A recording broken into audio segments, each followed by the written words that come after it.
Pedro, apóstolo de Jesus Cristo aos eleitos, peregrinos da dispersão do Ponto, Galácia, Capadócia, Ásia e Bitínia, eleitos segundo a presciência de Deus Pai, pela santificação do Espírito para a obediência e a aspersão do sangue de Jesus Cristo, graça e paz vos sejam multiplicados. Até aí, olha para cá, por favor.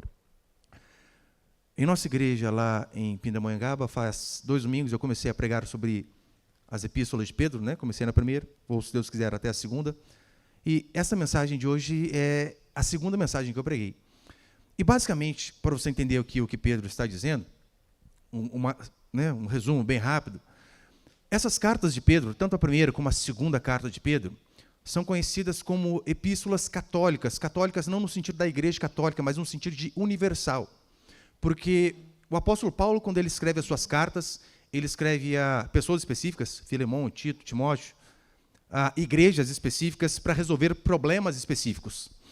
Pedro, ele já escreve essas 2 cartas de uma forma mais geral. Sim, ele estava direcionando para aquelas pessoas que estavam tendo dificuldade, sendo perseguidas por conta do Império Romano e por aí vai, mas são princípios que servem para nós em todo o tempo. A primeira carta de Pedro é, na verdade, um tratado de como se ter esperança em meio ao sofrimento. Tanto é que, se você ler esses 5 curtos capítulos, você vai ver o tempo todo Pedro falando a respeito de fé, esperança, de não desistir.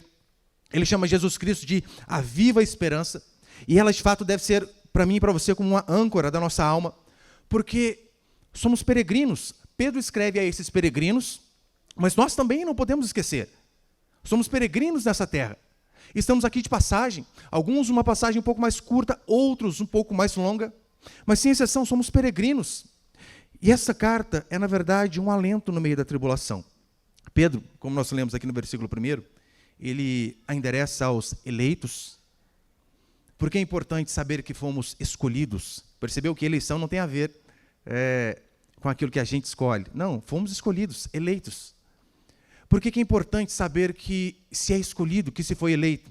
Porque na hora da adversidade, da tribulação, da angústia, da enfermidade, do luto, o que vai sustentar a mim e a você na tribulação é saber que Deus nos escolheu, que Ele está conosco, que Ele, de fato, não vai largar de nós, independente do que venha acontecer comigo e com você, e é basicamente disso que Pedro ele vem falando.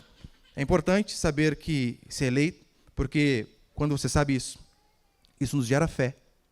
Fé para que nós possamos, de fato, passar pelas adversidades da vida que todos passam. Uns mais, outros menos, mas todos passam. Então, é basicamente sobre isso que Pedro vai falar. Só que hoje eu quero falar basicamente sobre Pedro, sobre quem foi Pedro, e vou focar mais um pouco aqui na pessoa dele, né? Põe o primeiro princípio ali, Calma, por favor. Primeira coisa que eu quero passar para nós nessa noite é Pedro, apóstolo. Veja que ele começa a carta dizendo isso. Pedro, apóstolo de Jesus Cristo aos eleitos peregrinos da dispersão, e por aí vai. Logo no início, Pedro diz, Pedro, apóstolo. Então, sempre se acreditou de fato que Pedro ele foi o autor dessa epístola, porque ele já começa dizendo isso por conta de um princípio óbvio. Eu sei que hoje em dia nós temos o hábito de escrever um documento e assinar no final, só que você deve lembrar que antigamente eram rolos. Daí você imagina, se a assinatura fosse só no final, daí você está lendo um rolo inteiro, na hora que chega lá embaixo, nossa, não era para mim. Ter perdido tempo. Então é por isso que ele já começa dizendo isso daqui. E esta carta de Pedro, a primeira, ela foi de fato a primeira também a ser validada no cânon. E Pedro ele começa dizendo que ele é apóstolo. Hoje nós não temos problema nenhum quando uma igreja se diz apostólica. Apostólica em que sentido? Seguir a doutrina dos apóstolos. Neste sentido, nós, Resgatar, também somos uma igreja apostólica, porque estamos seguindo a doutrina dos apóstolos. Só que sabemos que, via de regra, quando uma igreja tem apostólica no seu nome, no contexto geral de Brasil ao qual nós vivemos, não tem a ver com seguir a doutrina dos apóstolos, mas tem a ver com ter um apóstolo vivo na sua denominação. Seja o líder, os líderes e por aí vai. E por que é importante você sabermos disso? Porque não é apenas uma picuinha. Ai, pastor, tem tanta coisa importante para falar. Vai falar, de fato, sobre apóstolo? Pensem, se as pessoas não conseguem interpretar algo básico, que é saber, de fato, que não existem apóstolos vivos hoje, que é o simples de entender. Como essas pessoas fazem para interpretar as passagens mais difíceis? Porque tem coisas que são muito mais difíceis. Por isso, nós não temos o problema quando uma igreja se diz apostólica no sentido de seguir a doutrina dos apóstolos, mas sim quando tem um apóstolo ali. Daí já é um problema. Então, é importante sabermos isso. Por quê? Porque toda doutrina gera uma prática. Tudo aquilo que aprendemos vai gerar uma prática. E se você aprende algo errado, você vai automaticamente praticar algo errado. E você pode ver, normalmente as igrejas que têm apóstolos em suas denominações, esses homens são quase vice-deuses, inquestionáveis. Não se pode falar nada. E a consequência disso é que, de fato, o povo sofre, a igreja sofre, os membros sofrem. Os apóstolos, como eu vou dizer aqui, eles têm algumas características bem específicas, né? Não vou me delongar muito, mas eles têm umas características bem específicas. Mas tem um teste que não falha. Por exemplo, quer saber se algum apóstolo que você encontrou pela rua, foi à igreja, quer saber se ele é, de fato, verdadeiro ou falso? Tem uma técnica infalível. Coloca o dedo aqui debaixo do nariz dele.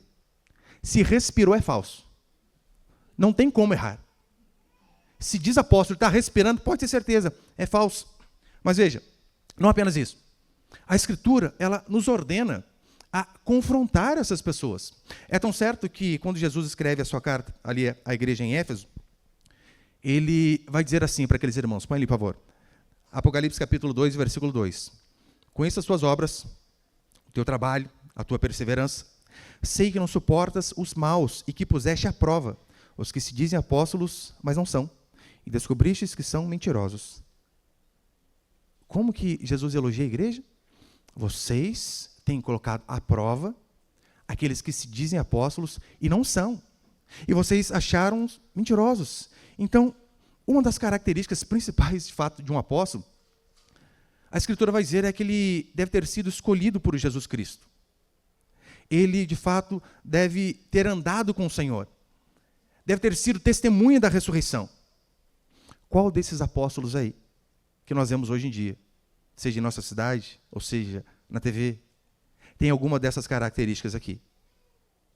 Foi escolhido por Jesus Cristo e viu a Cristo ressurreto? Nenhum. É tão certo que quando Lucas ele começa a escrever o livro de Atos, ele escreve assim: fiz o primeiro relato ao Teófilo acerca de tudo que Jesus começou a fazer e a ensinar, até o dia em que foi elevado aos céus, após ter dado orientações pelo Espírito Santo aos apóstolos que escolhera. Ele escolheu. Então essa é uma característica básica de um apóstolo. Só que eu sei que você pode pensar assim, pastor, mas e Paulo? Paulo ele mesmo se explica. 1 Coríntios capítulo 15, versículo 8, ele vai dizer assim: e depois de todos, apareceu também a mim, como um nascido fora de tempo certo, pois sou o menor dos apóstolos, indigno de ser. Algumas versões, Paulo diz que ele é um abortivo, um aborto, no sentido de nascer fora de tempo mesmo. O que ele está dizendo é, olha, eu nem sou digno de andar com esses outros aí, eu vim depois. Mas Paulo tinha a característica principal. Qual era a característica principal? Ele viu a Cristo ressurreto. Lembrem que no caminho de Damasco não foi uma visão que Paulo teve, porque muitos hoje dizem que tive uma visão. Paulo não. De fato, ele viu a Cristo ressurreto diante dele. Então, por conta disso, ele também é validado como apóstolo. E os apóstolos da Escritura, eles não deixaram sucessores. Seus escritos servem como sucessão. Ou seja, nós não precisamos de nenhum apóstolo hoje, porque apóstolo é aquele que escreve Bíblia. Apóstolo é aquele que ressuscita morto. É aquele que foi escolhido pelo próprio Senhor. E vou além. Uma outra característica fundamental de um verdadeiro apóstolo, sabe qual é? Sofrimento. Angústia. Todos, sem exceção, sofreram e sofreram muito.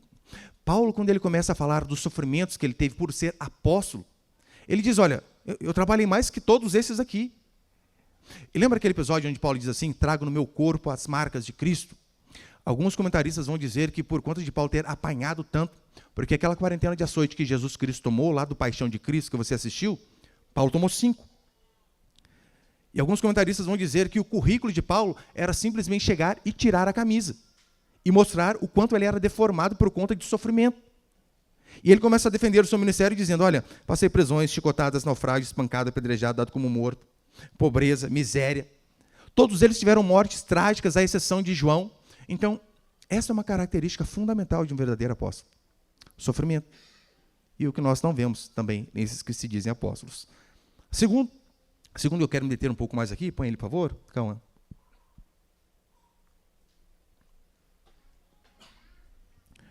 Segundo princípio, Pedro, apóstolo, mas não papa. A Escritura vai dizer que Pedro ele era filho de João, irmão de André, casado, empresário do ramo da pesca, tinha lá os seus barcos, foi um grande líder da igreja, sim. Todavia, ele era alguém de um temperamento um tanto quanto defeituoso, explosivo, impulsivo. Pedro ele era alguém cheio de altos e baixos, todavia muito usado por Deus também, sem exceção, óbvio que foi. Talvez Pedro, na verdade, seja o retrato da maioria de nós aqui. Parecemos muito mais com Pedro do que com Paulo, o intelectual. Somos mais Pedro. Pedro era aquele que dava cabeçada, errava, era inconstante por vezes, mas amava o Senhor de todo o coração. E toda vez que percebia que estava errado, voltava. Assim ele fazia. E por que é importante falar sobre Pedro, principalmente por conta da região ao qual nós vivemos? Você sabe, né? Cachoeira Paulista, aqui do lado. Canção Nova, Terra de Frei Galvão, Guaratinguetá, Basílica Nacional, aqui do lado. O Brasil é predominantemente católico. E não apenas o Brasil. Segundo algumas estimativas, 1,4 bilhões de pessoas no mundo são católicas. Isso dá cerca de 18% da população.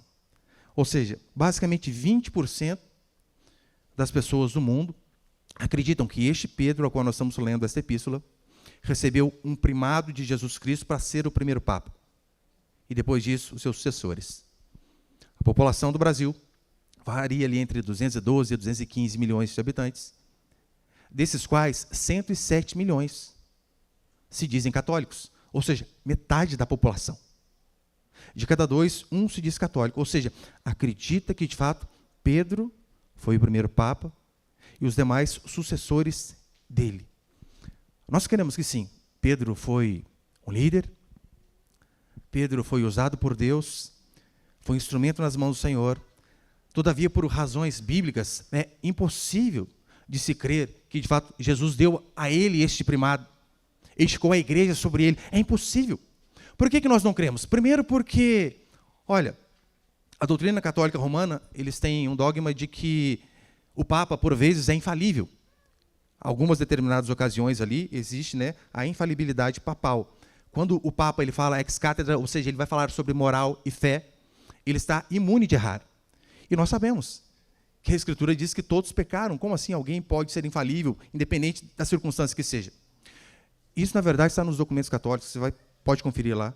Concílio Vaticano I de 1870, Vaticano II de 1964. Só que esses concílios, de fato, eles definiram que o Papa, quando ele fala como o sucessor de Pedro, ele não pode errar. Aquilo que ele define como doutrina é fato. Não se pode discutir em hipótese nenhuma. Eu fiz questão de colocar até o documento católico aqui, põe ele, por favor. Constituição Dogmática, capítulo 4, sobre o magistério infalível do Romano Pontífice. Olha o que diz.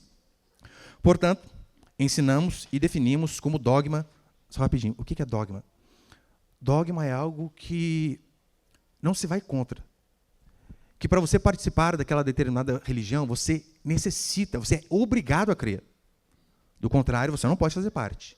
Dogma é isso. Diz, portanto, ensinamos e definimos como dogma divinamente revelado que, quando o Romano Pontífice fala ex cátedra, isto é, quando no exercício de seu ofício de pastor, mestre de todos os cristãos, ele possui pela assistência divina, prometida a ele na pessoa do bem-aventurado Pedro, aquela infalibilidade com a qual o divino Redentor quis. Portanto, tais definições do Romano Pontífice são irreformáveis por si mesmas. Se alguém, que Deus não permita, tiver a audácia de contradizer a nossa definição, seja anátema, seja amaldiçoado. E eu vou fazer isso. Veja o que eles dizem. Quando o Papa fala da sua cadeira, ele é infalível.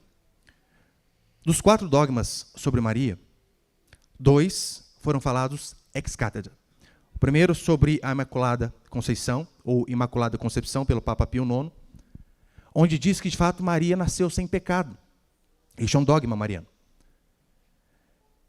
Por mais que ele disse isso ex cátedra, sabemos que, tanto o Antigo Testamento, como Paulo, em Romanos 3:23, diz: todos pecaram e destituídos estão da glória de Deus. Não há um que não pecou, a não ser Jesus Cristo. A própria Maria. Lembra em seu cântico Magnificat, Lucas 1:46 em diante, quando ela começa a exaltar a Deus por conta da notícia que ela recebeu, que ela seria portadora de Cristo. Ela engrandece a Deus dizendo o quê? O meu espírito se alegrou em Deus, meu Salvador. Como alguém diz que necessita de um Salvador, que precisa de um Salvador, e não sabe que é pecador? É incoerência.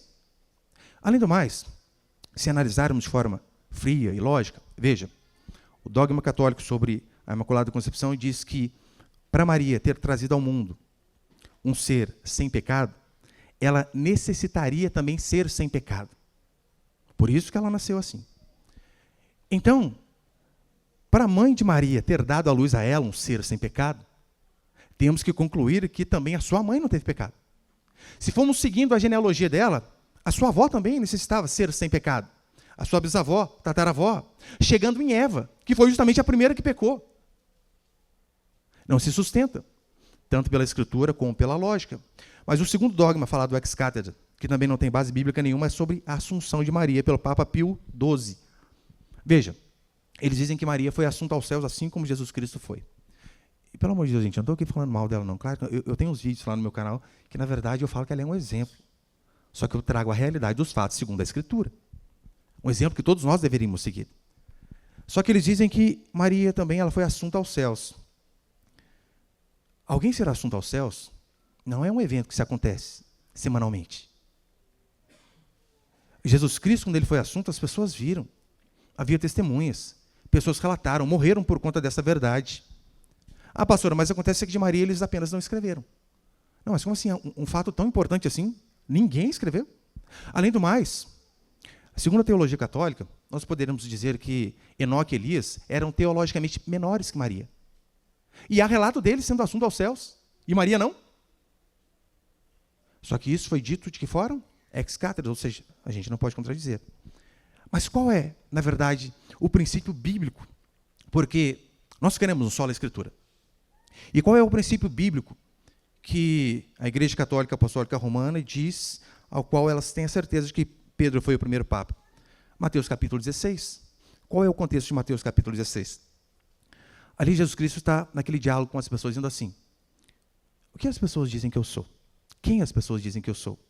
Aí os discípulos começam a dizer, olha, uns dizem que tu és João Batista, outros Elias, um dos profetas.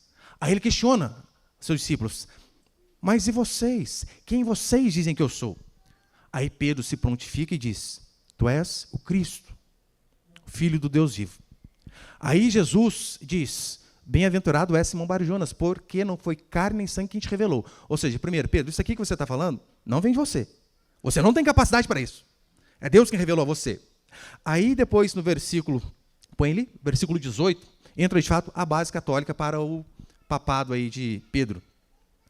E digo-te ainda que tu és Pedro, e sobre esta pedra edificarei a minha igreja, e as portas do inferno não prevalecerão contra ela.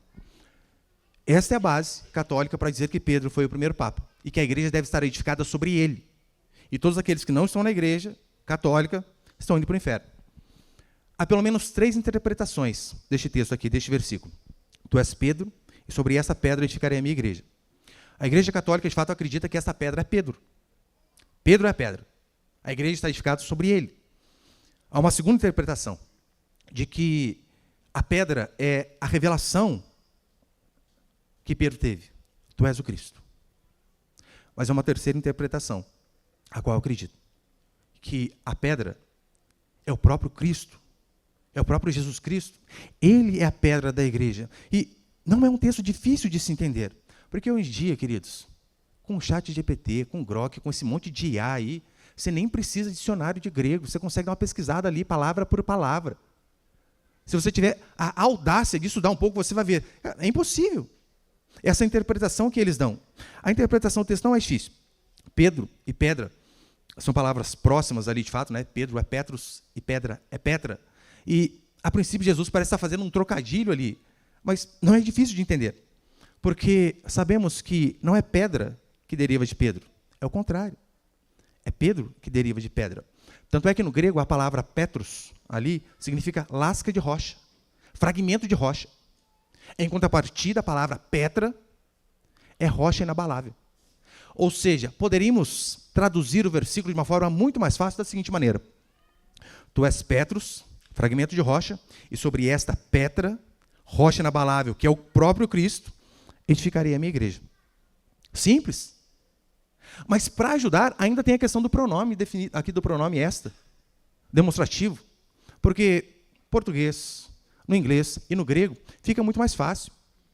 Esta refere-se àquilo que está perto e essa àquilo que está longe. Quando eu vou falar da Bíblia, eu falo, né? Esta é a minha Bíblia. Se eu vou falar da Daniel, eu falo, essa é a Bíblia, porque está mais longe de mim. Então fica fácil. Se Jesus, de fato, quisesse dizer que Pedro era pedra, ele teria dito, tu és Pedro, e sobre essa pedra edificarei a minha igreja. Mas não é isso. Tu és Pedro, e sobre esta pedra. E é tão certo que o próprio apóstolo Pedro entendeu. No seu primeiro sermão em Jerusalém, ele vai dizer assim, esse Jesus é a pedra rejeitada por vós, construtores, a qual foi colocada como pedra angular. E não há salvação em nenhum outro, pois debaixo do céu não há outro nome entre os homens pelo qual devamos ser salvos. O próprio Pedro entendeu. A pedra não era ele. E, de fato, para enterrar esse assunto de vez, não existe sucessão apostólica. Como eu disse, os apóstolos não deixaram sucessores apóstolos, muito menos papas. Eles, quando abriam igrejas, eles ordenavam presbíteros, bispos, pastores, que são termos intercambiáveis ali, né? Pode trocar um pelo outro. E além do mais, o primeiro papa, de fato, documentado é Gregório I, que vai ali, né, cerca de 590 a 604. É interessante que o primeiro papa vem no ano 600.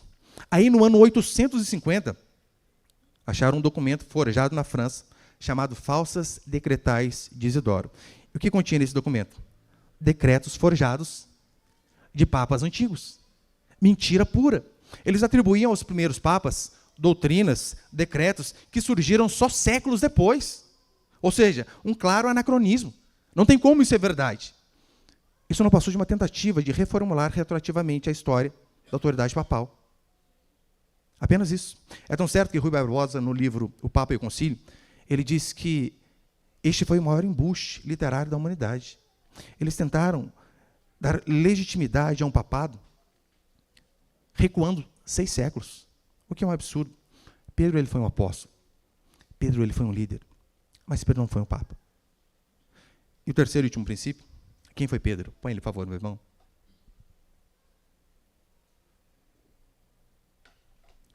Quem foi Pedro? Por que a igreja não pode estar edificada sobre Pedro?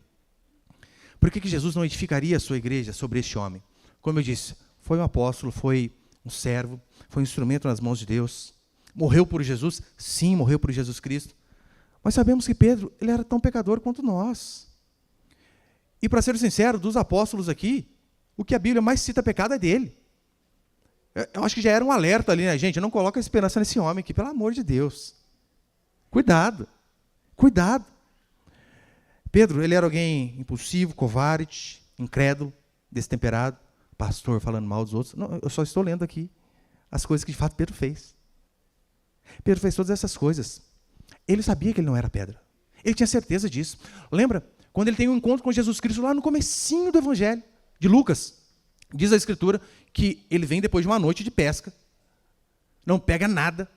Aí Jesus Cristo diz, Pedro, lança a rede aqui, ó, já estava no raso, de dia. Pedro, talvez na cabeça dele, pensou assim, né? Senhor, esse irmão de carpintaria, quer dar palpite aqui. De pesca é o que manjo, rapaz.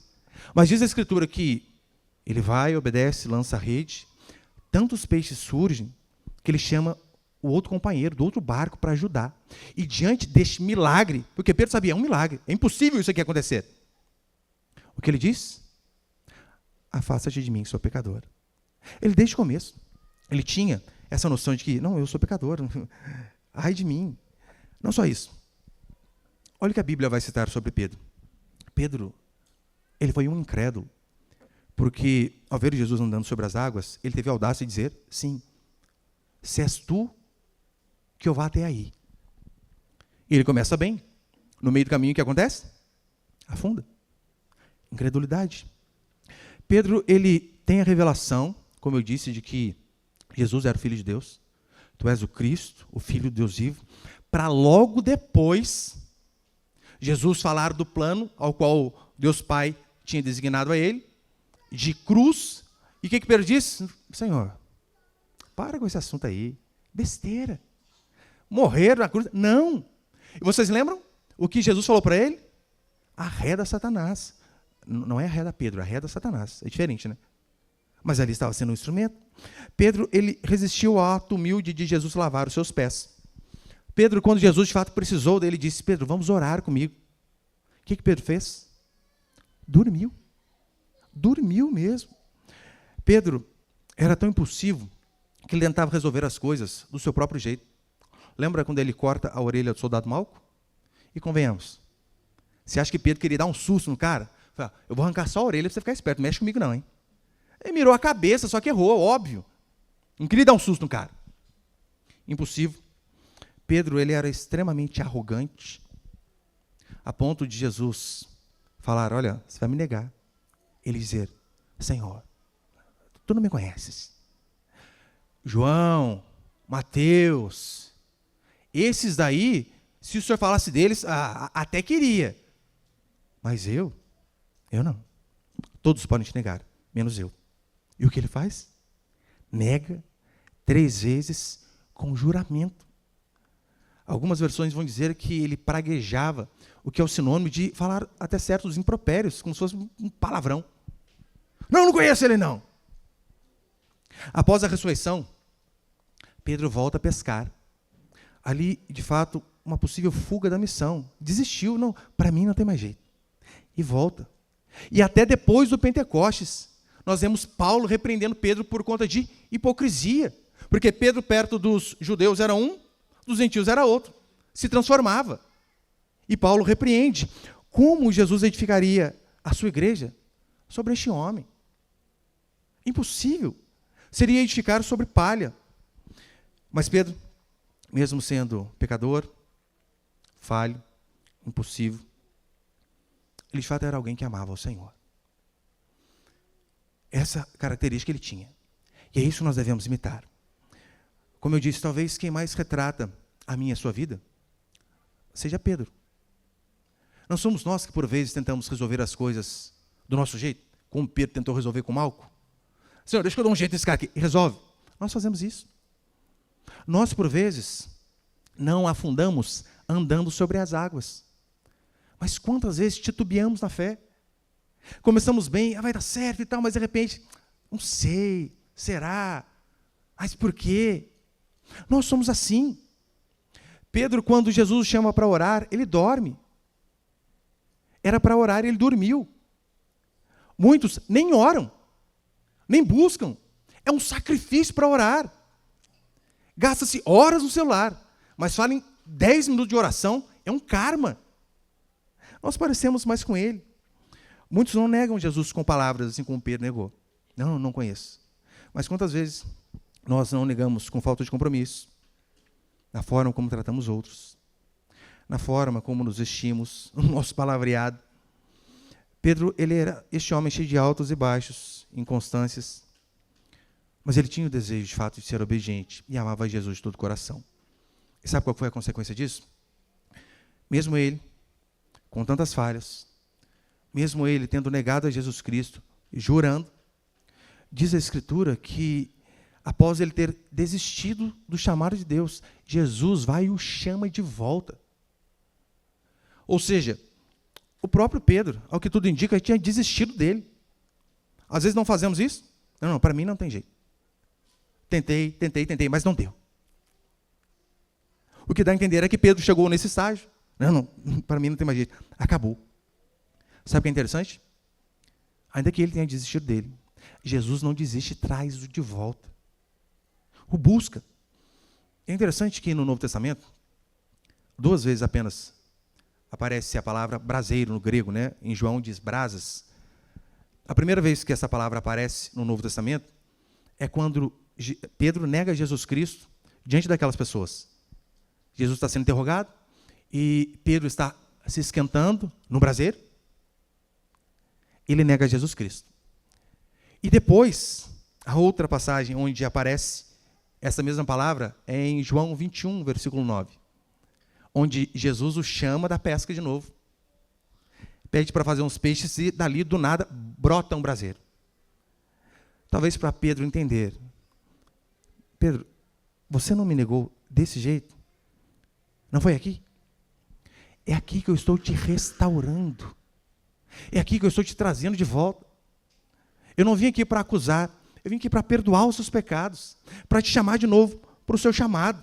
Ou seja, o que Jesus está mostrando ali é que aqueles que ele escolheu, sim, ele dá uma segunda chance, terceira, quarta, que nós não podemos desistir.